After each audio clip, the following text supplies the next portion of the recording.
Hey everyone, this is the Hot Revenge community. Ready to listen to a new hot story? Then get comfortable and we're starting. A text arrived late one Tuesday night, illuminating my phone. It was from my mother, Judith.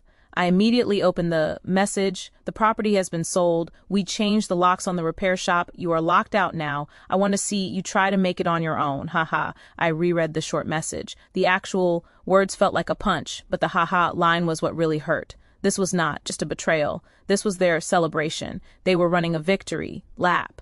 I didn't panic or start crying. The fury that began to build inside me was completely cold. It was calm and provided instant clarity. They believed they had won and finally managed to exclude me. I only smiled. They had no understanding of what they had just started. I put my phone down gently. I didn't call my mother and scream at her. I sat still in my silent apartment, letting that cold, measured smile appear on my face. This wasn't happiness I felt. This was a calculation. They thought locking the garage physically solved their problem. They forgot I controlled the business foundation. I opened my laptop computer. The bright screen illuminated the dark room. I logged into the supplier portal for Detroit's primary auto parts distributor. My name, Emily, was the name registered to the account. Every purchase was guaranteed by my personal credit card number on file. I saw the order my father, Walter, had probably submitted earlier that day. 12 new transmissions set for delivery the next morning. I hit the cancel button. Next, I went to the website for equipment, leasing that high-tech diagnostic machine they were so proud of. My name, credit, and guarantee secured the lease. I canceled that too. The regular order for 24 tires from the Goodyear supplier was next. Canceled by 3 minutes past midnight, only moments after their declaration of victory. I had completely halted their entire supply chain. The repair shop would be completely non-functional by sunup. They couldn't even buy a single wrench without my involvement. To understand why I possess this level of control, you need to know about my family. To grasp why I felt zero guilt, you must know about the last decade of my life. My name is Emily. I am 29 years old and I am a highly skilled mechanic. My family used to own a vehicle repair garage in Detroit. That business was established by my grandfather, but for the last 10 years it has been my obligation. My father, Walter, acts as the charismatic face of the operation. He enjoys shaking hands and sharing anecdotes, but he can't distinguish between a socket wrench and a torque wrench. My mother, Judith, cares exclusively about public perception and the social standing that owning the garage provided. Then there is my sister, Bridget. She is 24. She was always the golden child. My mother lived her life entirely through her. My sister is charming and attractive, and she has never once stepped foot inside the garage. She used to claim she was allergic to grease. Really, she was allergic to effort. I always assumed I was the responsible person. That was the term they constantly applied to me. Responsible. It sounds complimentary, but in our family it was a heavy burden for life. While my sister received a fully paid business degree and money for her professional wardrobe, I was busy working in the shop. I started sweeping the floors when I was 15. By 19, I could rebuild an engine. By the age of 22, I was not only the lead mechanic, but also the bookkeeper, inventory manager, and supplier contact. I was the only thing stopping the company from going into foreclosure. The repair business was deeply troubled. It operated like a bottomless pit for cash. I was the only person putting money in. I contributed more than just my personal time. I funded it with my own capital. The total amount reached $195,000. I recorded the figure exactly because I am meticulous with the financial records. This obligation began 5 years ago. My father's business credit line was about to be canceled by the bank.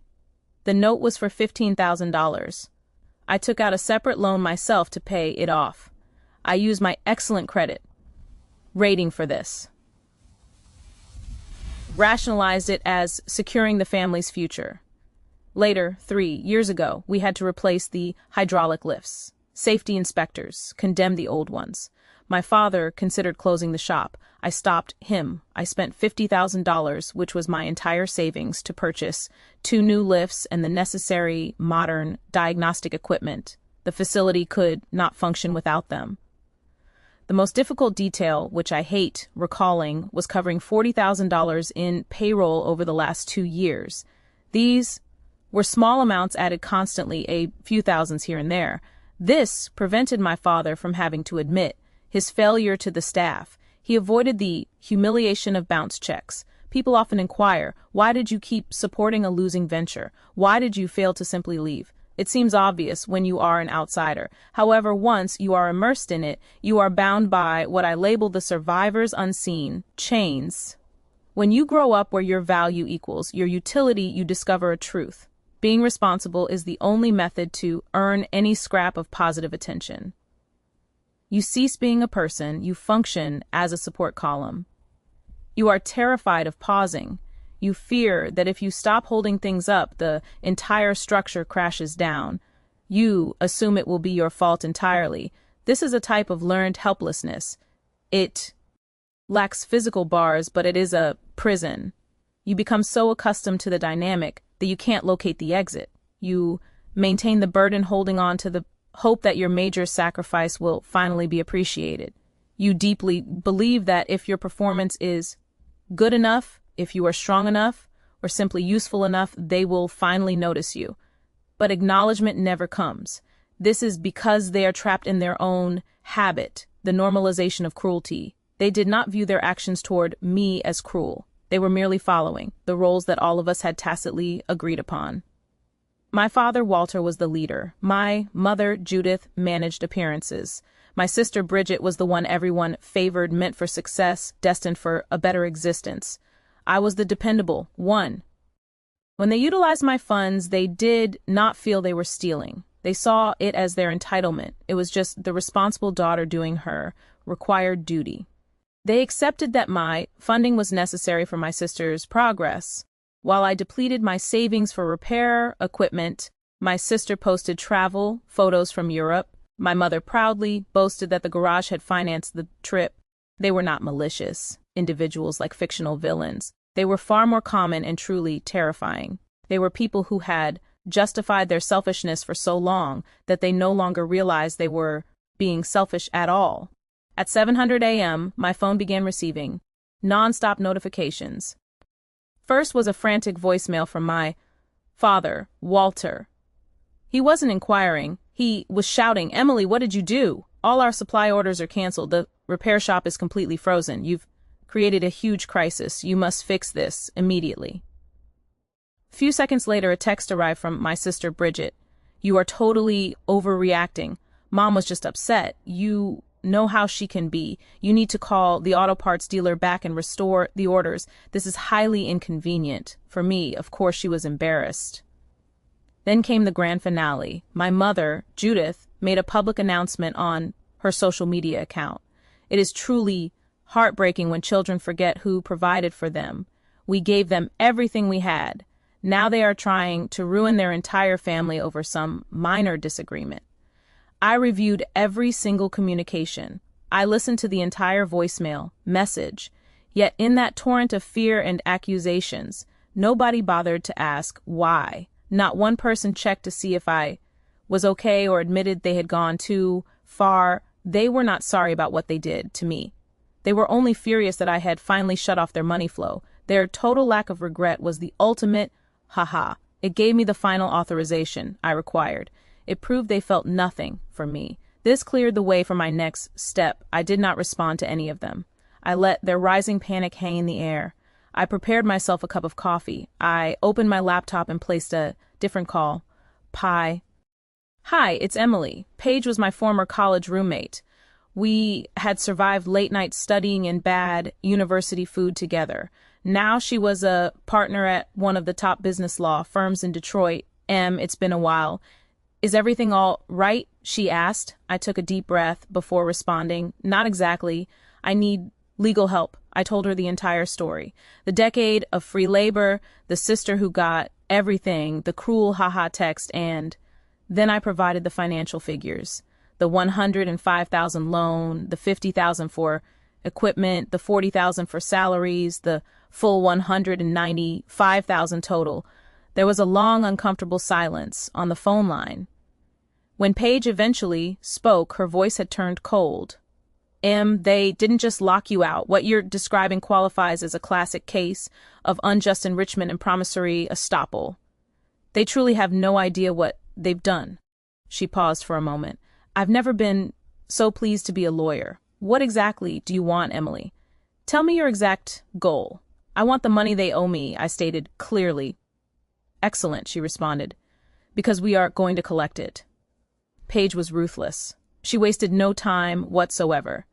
That same morning, she prepared a formal legal notification, a demand letter. It was not sent via email. A professional legal courier delivered it to my parents' home that same afternoon. It arrived likely as they were eating dinner and wondering why I continued to ignore their calls. The conditions were straightforward. They had 30 days to comply. Option 1. Start a legally binding repayment, schedule for the full $195,000 I had invested. Option 2. Grant me an immediate 50% ownership stake in the upcoming land sale. If they failed to respond or decided to disregard the letter, a full lawsuit for unjust enrichment would be filed right away, demanding the total amount plus acreage interest and all legal expenses. This was no longer just a family conflict. This was a serious legal dispute, and I had just shown up to a knife fight carrying a tank. Paige called me again 48 hours later. I anticipated an answer to the demand letter, maybe a furious response from my father. Instead, I heard disturbing news. Em, are you sitting? She asked. Her voice was sharp and cold. What is it? I replied. I investigated the property sale, she said. I found the corporate filings for the purchasing LLC who signed the contract. The name is Samuel Thorne. Recognize it? I paused. No, wait. Yes, Thorne, my sister's fiancé. Paige's voice was flat. Samuel Thorne is Bridget's future father-in-law. My body went cold. I sat down instantly. This was a deal, not a random sale. They sold the land to my sister's new family. It was a business arrangement, a dowry to secure her social status. My time, money, and life were sold to finance my sister's marriage. The deliberate calculation was horrifying. Paige, I whispered, that is terrible. Get ready, she cautioned. That's not the worst part. What could be worse? The 105,000 business loa. And she continued, the one you covered for 5 years, the one that began everything. I suspected something. I subpoenaed the original bank documents, got them an hour ago. The silence was crushing. Emily, she finally said, you told me your father asked for help. You took a loan to cover his payments. Yes, he faced default. He couldn't default. Paige stated, because the loan had a personal guarantor. Who? Your father forged your signature. I couldn't breathe. Your name is on the initial document as the guarantor. He signed it. That's why he came to you. He wasn't asking for help. He was hiding his felony. If that loan defaulted, the bank would have taken your apartment, your savings, everything. This was the final blow. It was fraud, a crime. It wasn't greed or favoritism. I hadn't been helping. I had been destroying evidence of his felony. The ha-ha text suddenly made 6 sense. They locked me out because the land was sold, and they thought I, the key witness, was no longer needed. I stayed silent. The phone was pressed to my ear as the last bit of family loyalty vanished into dust. The fraud lawsuit hit them hard. Paige called Monday. You won't believe this. She smiled. The developer, Samuel Thorne, heard about the lawsuit. He doesn't want his son marrying into a family cited for forgery. I gripped my coffee. What happens now? He's threatening to quit the land, purchase. Paige said he won't link his name to a criminal investigation. The very deal they committed for was now being incinerated by my lawsuit. The panic started. Their calls came, but they were desperate now. I ignored them all. Tuesday night, my door was pounded on, wildly. I checked the peephole. It was my mother, Judith. Her facade was gone. She was disheveled and weeping. I opened the door. Emily, stop this, she sobbed. Thorne will back out. He will cancel Bridget's wedding. Her future is ruined. She is your sister. I remembered my sister's text. This is embarrassing me. And my mother's, haha. This was never about money, Mom, I said, my voice empty. You know that. What do you want? We'll pay. Just help your sister. That old line. Do something for the family that bled me dry and laughed. Okay, I said quietly. Hope flashed in her eyes. Oh, Emily, thank you. I already did, I told her. I stepped inside, retrieved a folded paper, and gave it to her. She looked at it. "What is this?" "The settlement, that," I informed her, "is a copy of the criminal complaint for forgery I filed against Dad today. I sent it to the district attorney and to Mr. Thorne." Her face went white. The hope died, replaced by horror. "Goodbye, Mom," I said, shutting the door. The criminal complaint was the end. Faced with irrefutable felony proof, my father's resistance collapsed. Samuel Thorne backed out instantly. Bridget's engagement was called off fast. Marrying a family facing fraud charges was unacceptable. The lawsuit was a slaughter. We never went to trial. Their lawyers saw the forgery evidence and immediately pushed for settlement. The terms were simple. They had zero power. They had to sell the garage land at a public auction immediately to cover their debts. After creditors were paid, the remaining money was split. My father, Walter, received 3 years of probation for fraud. I watched the wire transfer clear on my laptop, 400,000. I opened my old spreadsheet, 195,000. The loans, the equipment, the payroll, the years of my life reduced to one number. It was the price of their fake approval. I highlighted the file and pressed delete. That night I slept free. No dreams of invoices or grease, no pressure of being the responsible one. But justice isn't destruction. It isn't the money you recover, it's what you build with it. There is the storm's justice, which destroys to settle a score. And there is the soil's justice, which plants new growth. I chose the soil. 6 months passed. I used the settlement to buy a rundown garage across Detroit. I cleaned, painted, and bought the best equipment. Today, E-Tech Auto is open. It's bright, clean, and mine alone. We are booked for 3 weeks.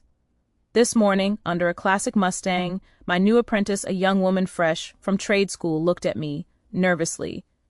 "Emily," she asked, "am I ready?" I saw myself in her. I wiped my hands, picked up a clean torque wrench, and placed it in her palm. "You're ready," I said. "Let me show you. I am free. I'm not a daughter or just a mechan. I see. I am a builder, and this is my legacy. Have you ever chosen yourself over family? Did you have to tear things down to build something new? Tell me your story in the comments